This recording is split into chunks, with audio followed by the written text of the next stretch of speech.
Hi positive students, 12th max example 2.15. Let z1, z2 and z3 be complex numbers such that modulus of z1 equal to modulus of z2 equal to modulus of z3 equal to or greater than 0 and z1 plus z2 plus z3 is not equal to 0. Prove that modulus of z1 z2 plus z2 z3 plus z3 z1 divided by z1 plus z2 plus z3 equal to r நம்மள prove பண்ண சொல்லியிருக்காங்க.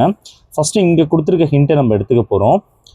So modulus of z1 modulus of z1னாலும் R தான் answer, modulus of z2னாலும் R தான் answer and modulus of z3னாலும் R தான் answer. Modulus of z1 equal to R and modulus of z2 equal to R and modulus of z3 equal to R. இந்த number எல்லாருக்கு மேலேயும் square போட்டுக்குங்க. Square and square எடுத்துக்குங்க. Square square and ஸ்கொயர்னு போட்டுக்குங்க. இந்த மாதிரி ஸ்கொயர் வந்துட்டாலே நம்ம எப்படி எழுதலாம்னா ஒரு z1 நார்மலாகவும் ஒரு z1க்கு மேலே கான்ஜுகேட் பாரும் போட்டுக்கணும். So R square. ஸோ இங்கே z1 மட்டும் வச்சுக்குங்க. இந்த z1 பாரை டிவைடில் இந்த பக்கம் கொண்டு வந்துருங்க. ரைட் சைடு இருந்துச்சுன்னா z1 பார் கீழே வந்துடும். ஓகேவா? நெக்ஸ்ட் அதே தான் ஒரு z2 நார்மலாகவும் ஒரு z2க்கு மேலே பார் போட்டுங்க equal to R square. z2 மட்டும் வச்சுக்கோங்க. ஆர் ஸ்கொயர் டிவைடட் பை இது இந்த பக்கம் வந்தால் கீழே வந்துடும் டிவைடில் z2 பார். அண்ட் அதே தான் ஒரு z3 நார்மலாகவும் ஒரு z3க்கு மேலே பார் போட்டு ஆர் ஸ்கொயர்னு போட்டுங்க. z3 மட்டும் வச்சுங்க. இது இருந்தால் நான் வந்தால் டிவைடில் வந்துடும். இப்போ ஆர் ஸ்கொயர் பை z3 பார்னு போட்டுங்க. இப்போ இந்த மூணு ஆன்சரை ஆட் பண்ணுங்கள். z1 answer, z2 answer and z3 answer. ஏன்னா கொஷின்லேயே கொடுத்துருக்காங்க. ஸோ அதனால் நம்ம ஆட் பண்ண போகிறோம். பட் மாடுலஸில் போட்டு ஆட் பண்ணுங்கள். ஏன்னா ஆன்சர் ஃபுல்லாகவே மாடுலஸில் தான் கொடுத்துருக்காங்க. ஸோ மாடுலஸ் போட்டு ஆட் பண்ணுங்கள். Modulus of z1 plus z2 plus z3. Modulus of z1ஓட ஆன்சர் என்னது? R square by z1 bar. z2 R square z2 bar. z3ஓட answer R square z3 bar. So இந்த மூணுலேயே யார் காமனாக இருக்காங்கன்னா ஆர் ஸ்கொயர் தான் காமனாக இருக்குது. ஸோ ஆர் ஸ்கொயரை வெளியே எடுத்துட்டிங்கன்னா மாடுலஸ் ஆஃப் ஆர் ஸ்கொயர்னு வெளியே வரும். இப்போ ஆர் ஸ்கொயர் இருக்கிற இடத்துல என்ன இருக்கும்? 1 by z1 bar, 1 by z2 bar, 1 by z3 பார்னு வரும். ஸோ இந்த மாடுலஸ் போட்டாலும் ஒன்று தான், நம்பராக இருக்கும்போது போடலாலும் நோ ப்ராப்ளம். இந்த மாடுலஸ் எடுத்துருங்க. வெறும் ஆர் ஸ்கொயர் மட்டும் போட்டுக்கோங்க. இங்கே என்ன பண்ணுறீங்கன்னா எல்சிஎம் எடுங்க. எல்சிஎம் நான் ஷார்ட்டாக சொல்கிறேன், இங்கே பார்த்துங்க. இந்த மூணுத்தையும் எடுத்து கீழே எழுதிக்கிங்க. z1 bar, z2 bar and z3 பார். இவங்க ஃபஸ்ட்டு ஃபேமிலின்னு வச்சுங்க. இவங்க செகண்ட் ஃபேமிலி, இவங்க தேர்ட் ஃபேமிலி. இப்போ இந்த ஃபஸ்ட்டு ஃபேமிலியில் இந்த மூணு பேரில் யார் இல்லைன்னு பாருங்கள்.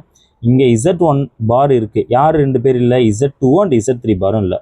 அப்போ z2 bar and z3 bar plus இது செகண்ட் ஃபேமிலி. இங்கே யார் இருக்காங்க? z2 பார் மட்டும்தான் இருக்குது. அப்போ யார் இல்லை? z1 பாரும் அண்ட் z3 பாரும் இல்லை. இது தேர்ட் ஃபேமிலி. இங்கே யார் இருக்காங்க? z3 பார் மட்டும்தான் இருக்குது. அப்போ யார் இல்லை? z1 பாரும் அண்ட் z2 பாரும் இல்லை. ஸோ இது எல்சிஎம் தான் இப்படி சொல்கிறேன், நீங்கள் ஷார்ட்டாக அப்படி போட்டுக்கோங்க. So R square equal to modulus of இங்கே குட்டி குட்டி பாராக இருக்குல்ல, இதெல்லாம் சேர்த்து ஒரே பாராக பெருசாக்கிடுங்க. அப்போ z2 z3 plus z1 z3 plus z1 z2 the whole bar divided by இதுவும் அந்த குட்டி குட்டி சின்ன சின்ன கோடாக இருக்குல்ல, எல்லாம் ஒரே கோடாக சேர்த்துருங்க.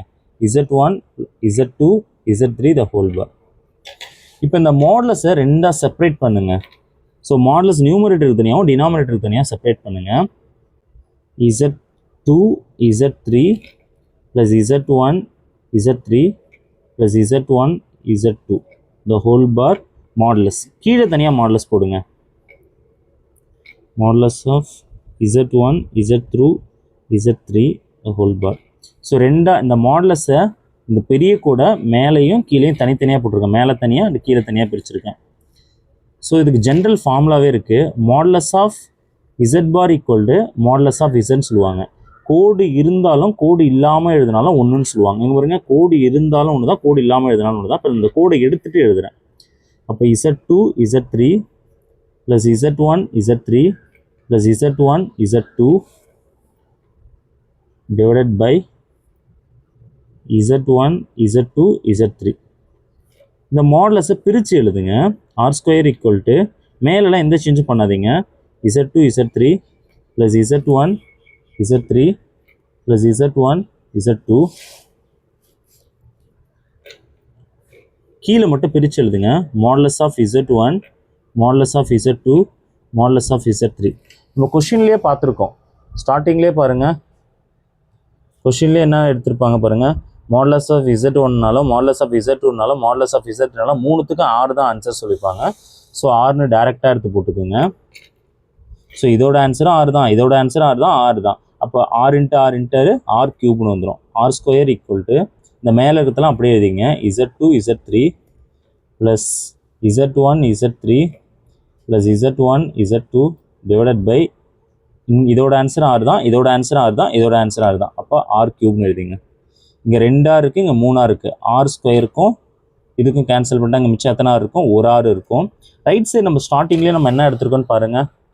Modulus of Z1 plus Z2 Z3 அதை அப்படியே எழுதிட்டே வாங்க. Modulus of Z1 plus Z2 plus Z3. So இந்த R இங்கே ஒரு R இருக்குங்களா, இந்த R இங்கே போயிடும், இது இந்த பக்கம் வந்துடும், அவ்வளோதான். இப்போ R ஈக்குவல் டு இது அப்படியே எழுதுங்க. Modulus of Z2 Z3 plus Z1 Z3 plus Z1 Z2 divided by இந்த நம்பர் இங்கே கீழே வந்துடும். So modulus of Z1 plus Z2 plus Z3. So இந்த பார் மட்டும் வேணால் பெருசாக அப்படி போட்டுக்கோங்க. That's all. தேங்க்யூ.